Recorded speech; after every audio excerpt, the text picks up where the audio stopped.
சரி, எத்தனையோ வீடியோல நான் ஆண்களுக்கு சொல்லியிருக்கேன். அப்படி தோணுது அப்படின்றப்போ நிறைய எக்ஸாம்பிள்ஸ் நான் சொல்லியிருக்கேன்.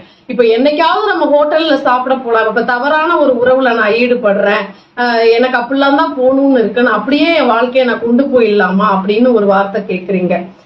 இப்போ ஒரு வீட்டுல சாப்பாடு சாப்பிட்டுட்டே இருக்கோம், திடீர்னு கடையில போய் பிரியாணி சாப்பிடணும்னு தோணுது, என்னைக்காவது பிரியாணி சாப்பிடுறோம். ஆனா டெய்லியும் அந்த பிரியாணியை சாப்பிட்டுட்டே வாழ முடியுமா? அந்த உடம்புக்கு ஒத்துக்குமா?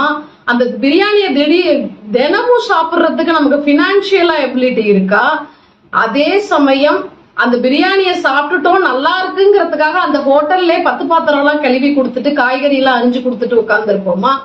எது நிஜம், எது பிராக்டிக்கல் லைஃபுக்கு செட் ஆகும் அப்படின்றத யோசிச்சோம்னா மனைவியும் குழந்தைகளும் மட்டும்தான். அதுதான் என்னைக்குமே நிரந்தரம். பிடிச்சிருக்கு, பிடிக்கல, அது போர் அடிக்குது, அந்த வாழ்க்கை போர் அடிக்குது,